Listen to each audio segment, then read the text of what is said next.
सातवाहनांच्या काळातली बांधणी, चढाईचा थरार, माथ्यावरून दिसणारं अलौकिक निसर्ग सौंदर्य, गडाचं आध्यात्मिक महत्व आणि घाटवाटेचा प्रवास. आजचा वैविध्यपूर्ण ट्रेक गोरखगड आणि अहोपे घाट.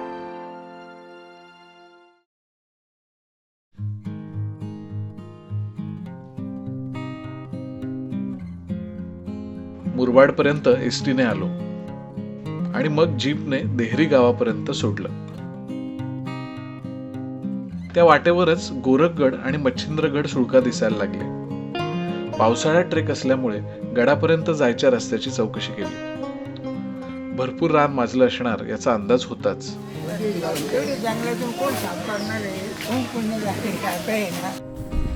गोरक्षनाथ मंदिराच्या पाठीमागून येणार ही वाट गडावरती जाते.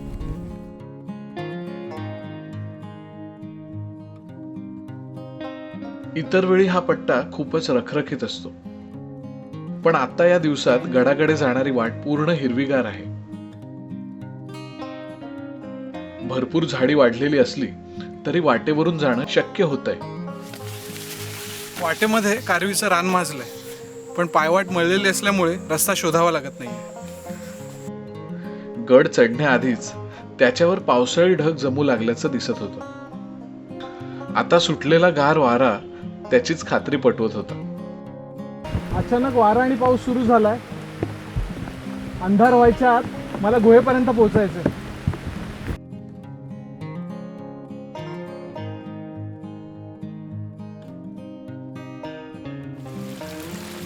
थोड्याशा पावसाने वाट निसरडी झाली आणि पाण्याचे ओहोळ पण सुरू झाले. अशा वाटेवरून जायचं म्हणजे खूपच काळजी घेऊन जावं लागतं. कारवीने भरलेला घनदाट जंगलातला शेवटचा टप्पा. यापुढे मला सुळका चढायचा. ही अशी वाढलेली झाडी आपला वेग कमी करते.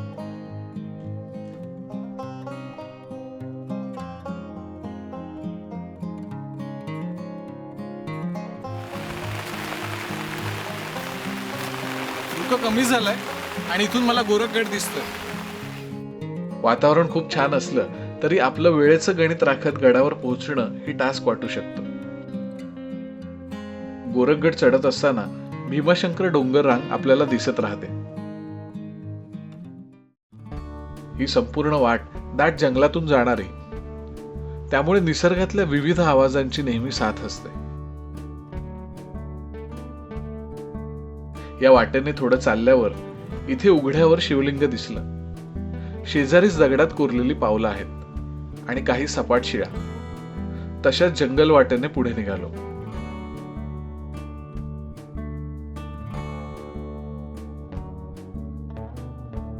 भीमाशंकर डोंगर रांगेमध्ये ढग अडकले आहेत आणि लाईट पण खूप चांगला मिळतोय. हे वातावरण इतकं सुंदर होतं, फोटोग्राफीसाठी परफेक्ट माहोल.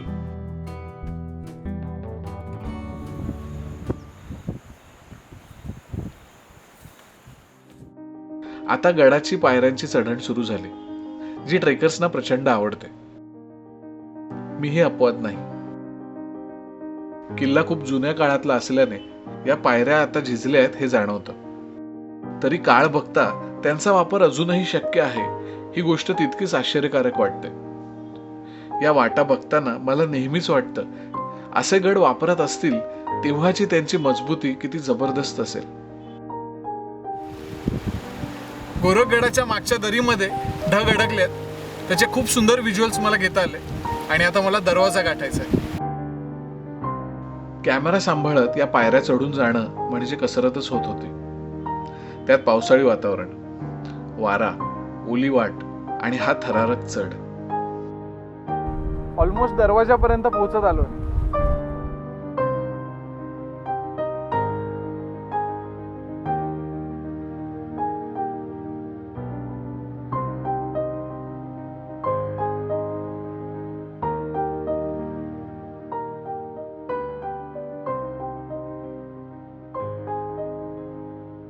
मी किल्ल्याच्या दरवाजापर्यंत आलोय आणि पुढची वाट कातळाच्या पोटातनं खोदून काढलेली आहे. मला एकदम हरिहर आठवला. त्यात सुद्धा एक पॅच असाच दगडाच्या पोटातून जाणाऱ्या पायऱ्यांचा आहे.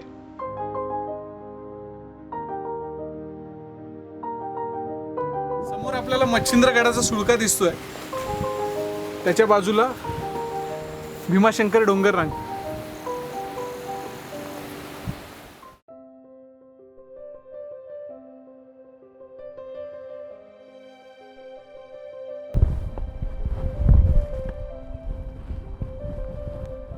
ह्या पायरीवर मोडी लिपीमध्ये काहीतरी लिहिलेलं आहे. गडाचा विस्तार खूपच छोटा आहे आणि त्यावर अशा पद्धतीने पायऱ्यांचं खोदणं म्हणजे बांधकामातील नेमकेपणा किती असेल याची कल्पना सतत येत राहते. शिवकाळात हा किल्ला विशेषतः घाटमार्गांवर लक्ष ठेवण्यासाठीच उपयोगात होता.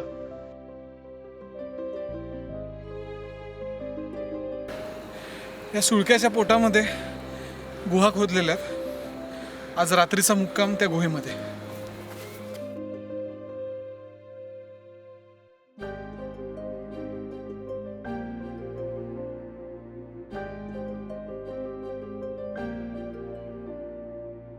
अंधार पडायच्या आत मी गुहेपर्यंत पोहोचलो याचा आनंद होता, कारण अंधारात हा गड चढणं थोडं अवघड काम झालं असतं. गुहा प्रचंड मोठी आहे आणि तिचं बांधकाम फारच सुंदर. गुहेत प्रवेश करण्यासाठी काही पायऱ्या आहेत. मोजक्याच खांबांवर तिचं छत तोलून धरलंय. गुहेपाशी पोहोचलो आणि अंधार झालाच. ही गुहा प्रचंड मोठी आहे आणि आजही त्यात छान राहता येतं.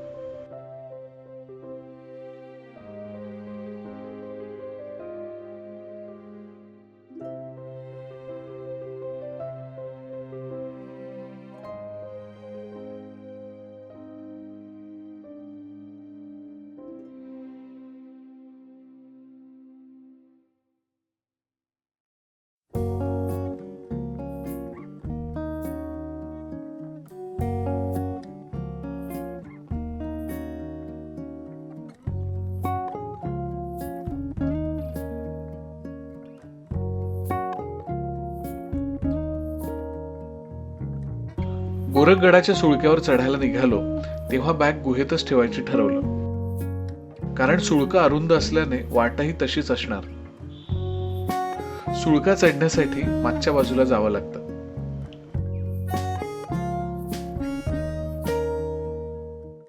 सुळक्याच्या मागच्या बाजूला त्या कातळात खोदलेल्या पायऱ्या दिसत आहेत आणि त्या चढून गड माथ्यावर जात आहेत.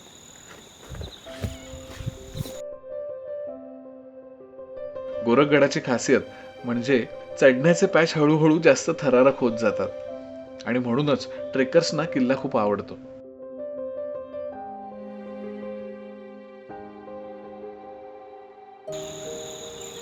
पावसाळा आहे त्यामुळे वाट खूप घसरडी झाली, पण हे खोबण्यांचा आधार घेऊन खूप चांगल्या प्रकारे चढता येतं.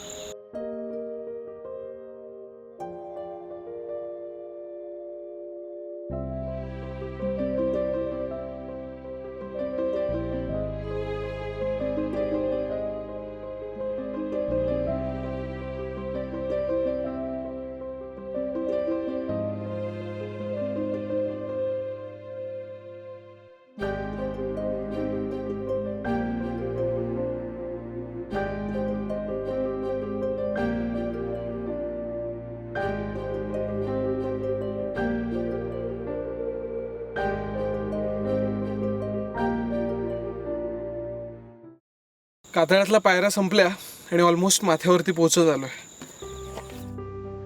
किल्ल्याचं आध्यात्मिक महत्वही सांगितलं जातं. नाथ संप्रदायातील गोरक्षनाथ हे या किल्ल्यावर साधनेसाठी येत असत असं म्हणतात. गडाचा माथा फार विस्तीर्ण नाही, त्यामुळे इथे फारसं बांधकामही नाही. सुळक्याच्या माथ्यावरचं गोरक्षनाथांचं मंदिर. मंदिरासमोर नंदी आहे. मंदिरात शिवलिंग आणि गोरक्षनाथ, नवनाथ यांच्या प्रतिमाही आहेत. इथे खूप शांतता आहे आणि माथ्यावरून दिसणारं सह्याद्रीचं रूप भुरळ घालतं. गोरखगडाच्या माथ्यावरती पोहोचलोय. काल दुपारी जिथून सुरुवात केलेली ते देहरी गाव आपल्याला दिसतंय. देहरी गावापासून ह्या डोंगर रांगेवरनं सुळक्यापर्यंत आलो होतो आणि सुळक्याला अर्धी प्रदक्षिणा मारून मागच्या गुहेमध्ये काल रात्रीचा मुक्काम होता. समोर आपल्याला सिद्धगड दिसतोय. सिद्धगड माथा धुक्यामध्ये आहे. सिद्धगडाच्या पाठीमागे भीमाशंकर डोंगररांग सुरू होते आणि भीमाशंकर डोंगररांगेचा मागचा भाग म्हणजे अहुपे घाट. आज रात्रीचा मुक्काम अहुपे घाटावर करायचा विचार.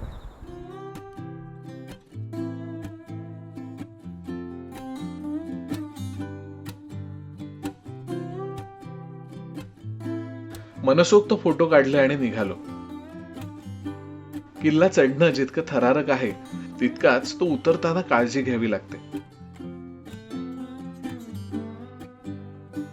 उतरताना ही खोल दरी नेहमी आपल्या थेट डोळ्यांसमोर असते. कातळाला चिकटून पायऱ्यांच्या बाजूने उतरणं ही सगळ्यात सेफ पद्धत ठरू शकते.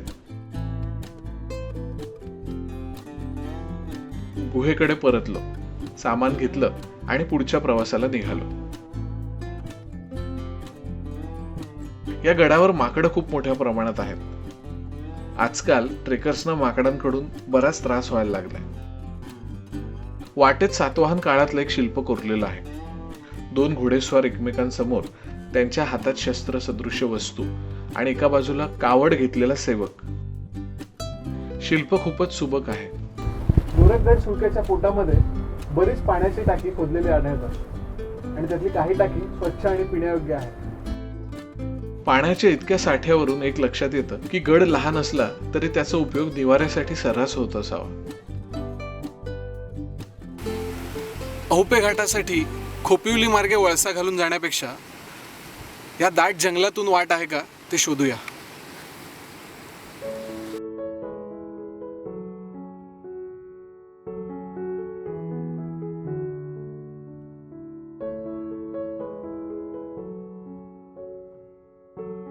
अहुपे घाटावर जाण्यासाठी नेहमीपेक्षा थोडी वेगळी वाट निवडल्यामुळे गोरखगड मागच्या बाजूने उतरायचं ठरलं.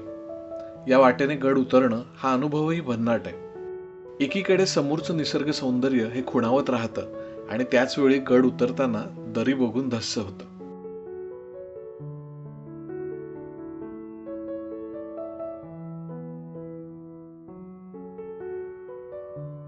गड उतरलो आणि जंगलातल्या वाटेने अहुपे घाटाकडे निघालो. हा रस्ता फारसा वापरातला नसला तरी पूर्वीच्या काही खाणाखुणा वाटेत दिसत होत्या. अचानक एक लांडोर बरोबर येऊ लागली.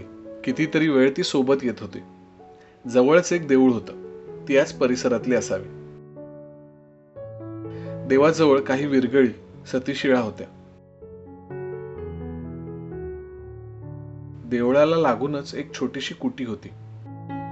हा सगळाच परिसर खूपच शांत आणि नीटनेटका होता.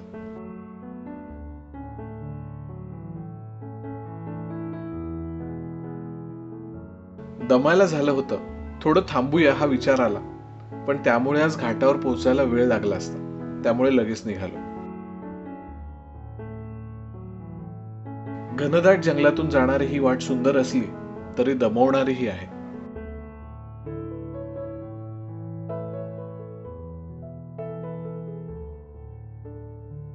छोट्याशा प्रवाहाजवळ थोडं थांबलो, फ्रेश झालो आणि पुढची वाट धरली.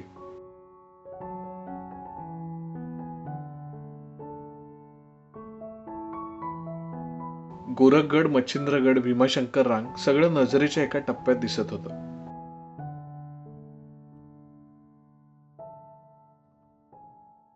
गोरखगडापासून साधारण तासभर खाली उतरल्यानंतर इथे एक वाट फुटली आहे जी आपल्याला अहुपे घाटाकडे घेऊन जाईल.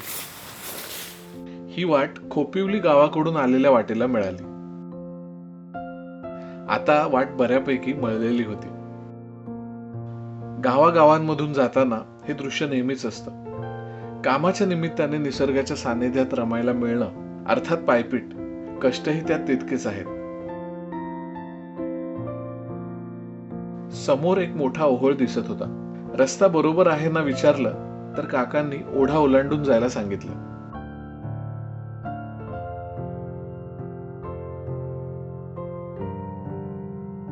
पाण्याचा वेग जबरदस्त होता. त्यामुळे पाय रोवूनच ओढा पार केला.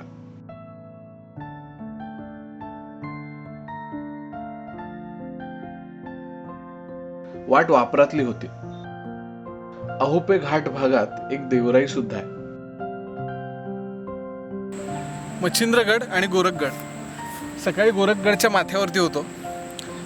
खोपिवलीकडे जाणारी वाट पकडून एका पठारावर आलोय आणि संध्याकाळपर्यंत अहोपे घाट चढायचा आहे. अहोपे घाट म्हणजे नेहमीचा बांधीव रस्ता नाही. पूर्वी व्यापारासाठी याचा उपयोग होत असला तरी हा पायवाटेचाच घाट म्हणून आजही ओळखला जातो आणि आता तो ट्रेकिंगसाठी लोकप्रिय आहे.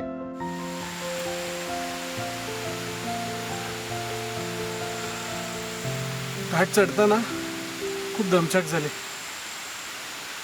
कधी एकदा अहोपे गाव येत आहे, एखाद्या शाळेमध्ये किंवा मंदिरात पाठ टेकतो असं झालंय. गोरखगड आता हळूहळू लांब जाऊ लागला तसं लक्षात आलं की आता थोडासाच भाग शिल्लक राहिलाय की आपण पोहोचलोच माथ्यावर. ही सगळी चढण एका पाण्याच्या प्रवाहातून जाणारी होती. इतर वेळी हा प्रवाह नसतो, पण पावसाळ्यात मात्र हमखास असे पॅच लागतात. माथा जवळ येऊ लागला तसा चढ आणखी वाढला.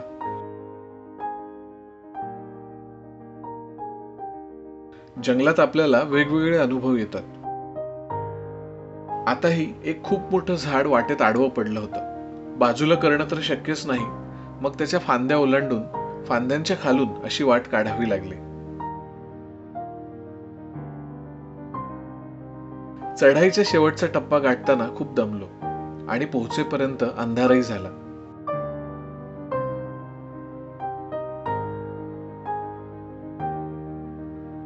अहोपे गावातच एका घरात रात्री मुक्काम केला.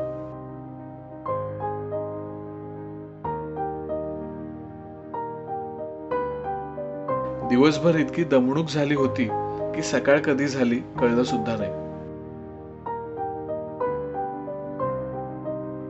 अहोपे गाव निवांत होतं.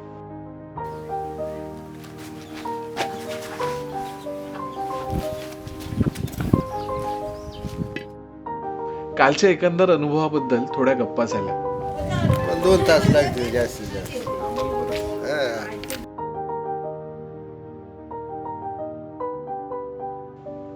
छोट्याने त्याच्या खेळात मलाही सामील करून घेतलं.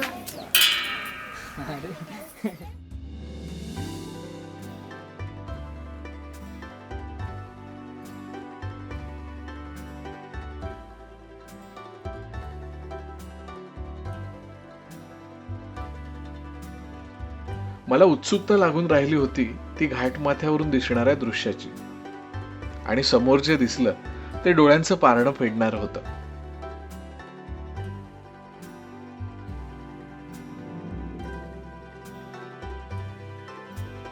अहोपे घाटाच्या माथ्यावरती आलो. गोरखगड, मच्छिंद्रगड दिसतात.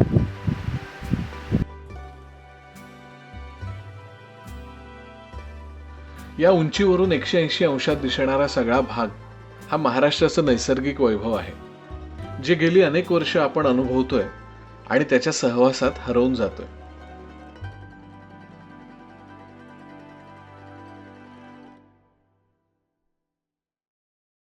DSLR कॅमेरा फोटोग्राफीचे सगळे बारकावे शिकूया अगदी सोप्या पद्धतीने.